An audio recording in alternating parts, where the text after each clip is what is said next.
Planning a trip is never easy. It requires a lot of time and effort, and if you are someone who's planning to travel to Bali, then this video is for you. Hi, I'm Avneet from Holidayfy, and we at Holidayfy aim to make your holiday more enjoyable with our customized packages. This video will cover everything that you need to know before you travel to Bali and how a package can make it more easy for you while you can do the most important thing, which is having fun. Why Bali and not Vietnam and Thailand? Well, Bali has a lot to offer. It has everything in one place. It has beautiful sand beaches, volcanoes, waterfalls, amazing food and market, cultural sites, and so much more a person can do in Bali. So, what is the best time to visit Bali? Bali is a year-round destination, and you can visit Bali any month of the year. But the best season to visit Bali is in the dry season, which is from April to October, where you have blue, clear skies, and is ideal for water activities.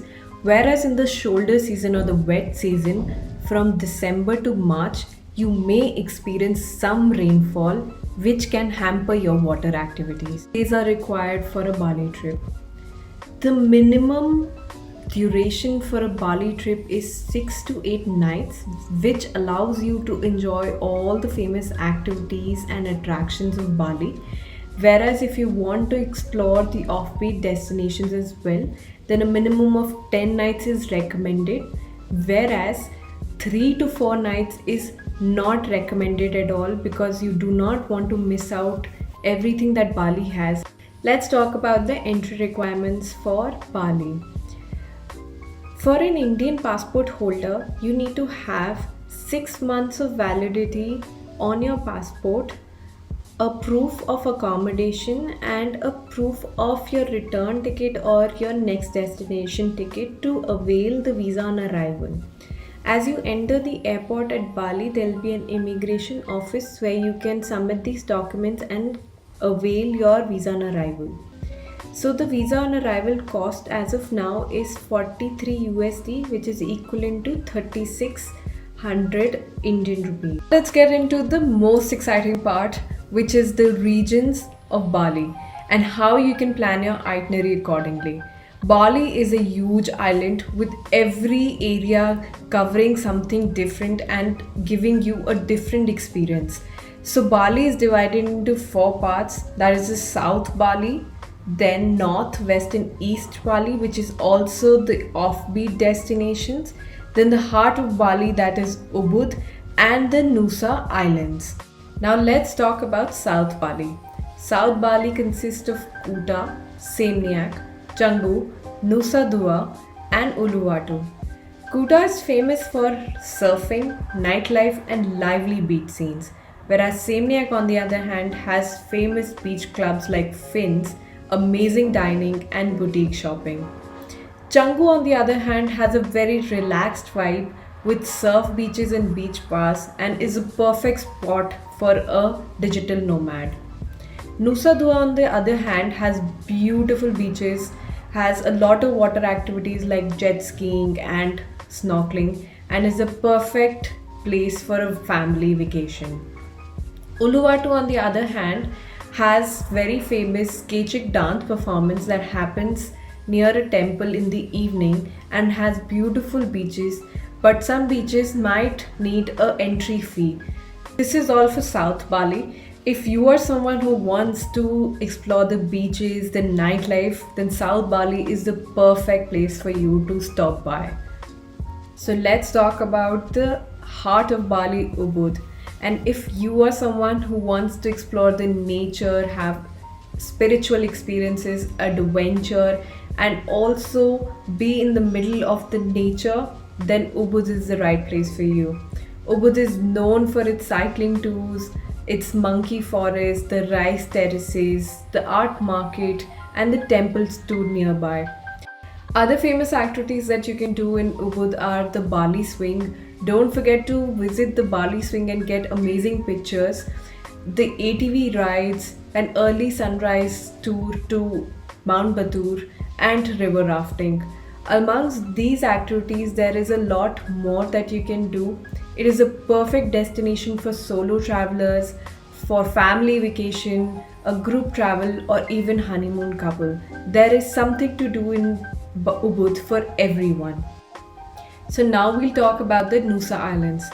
The Nusa Islands consist of three islands, that is the Nusa Penida, Nusa Lembongan, and Nusa Chenangan.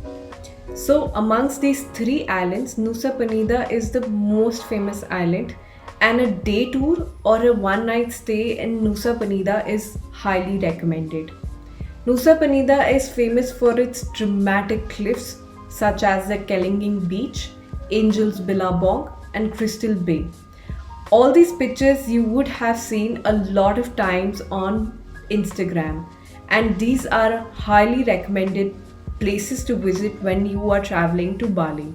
You can also include West Bali in your itinerary, where you can visit the famous Tanah Lot temple during sunrise or sunset to enjoy the beautiful views.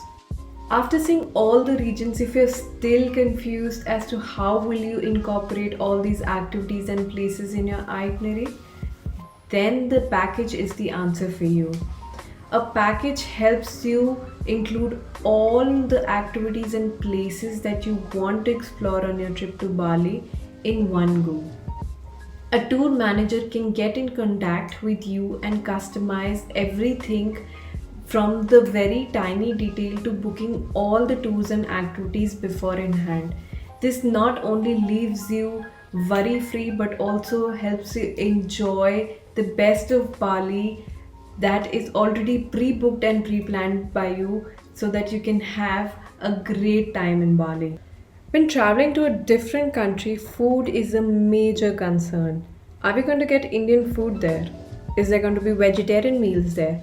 Well, the answer is yes.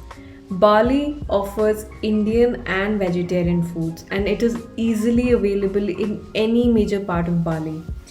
If you book a package, then you can also tell your agent about your food requirements, and that can be easily sorted and arranged for you in Bali via a package. So you do not have to worry about what are you going to eat for dinner tonight, because that will already be taken care by your agent. So let's talk about the two essential things that you need to know before you travel to Bali: the currency and the network.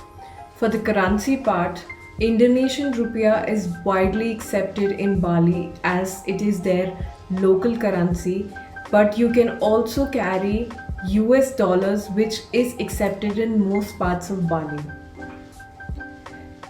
Though US dollars is accepted in most of the bigger cafes and shops, it is still recommended that you exchange that currency for the local currency. You can take the help of your tour manager or your driver to take you to a reliable exchange point. Another option could also be carrying a credit or a debit card with zero foreign transaction fee. You can get in touch with your banker to do the same. Or you can also carry a forex card reloaded with US dollars, which can be used as payments in bigger cafes and shops, whereas carrying a bit of currency for the smaller shops and cafes. So it is a good idea to carry both cash and card. Next up, network. So SIM cards are easily available throughout the city and at the airport as well. So as soon as you land, there will be a lot of shops that you can buy your SIM card from. You can also ask your tour manager to help you with the SIM card as soon as you land. The SIM card consists enough data for you to stay connected, to navigate through your maps, and to stay online on social media. Transportation and accommodation play a major role when it comes to planning your trip. While you're planning that trip, you're also thinking of that pool villa or that scooty ride. Whereas all this takes a lot of time and effort, a package can help you with this. A package just eases this part for you, as an agent will help you with your accommodation and transportation depending on the places you want to visit and your budget. You can choose from luxury to budget accommodations, whereas for transportation throughout the trip would be managed without you having to worry about booking a scooty or a car by yourself. So from the airport to back to the airport and any everything in between is covered by the agent. So you can enjoy your trip without having to worry about your transportation or accommodation. Also, when you book your accommodations and transport through a agent in a package perspective, it will cost you lesser than what you would get if you do it by yourself, because a agent would know the right property with the right rates, and also your transportation is almost 50% less if you book it through a agent. Well, that's all for our Bali video. Hope you enjoyed this video. Please do like, share, subscribe. And if there is anything that you would like to ask about the video, do comment below. And let's see you soon in the next series.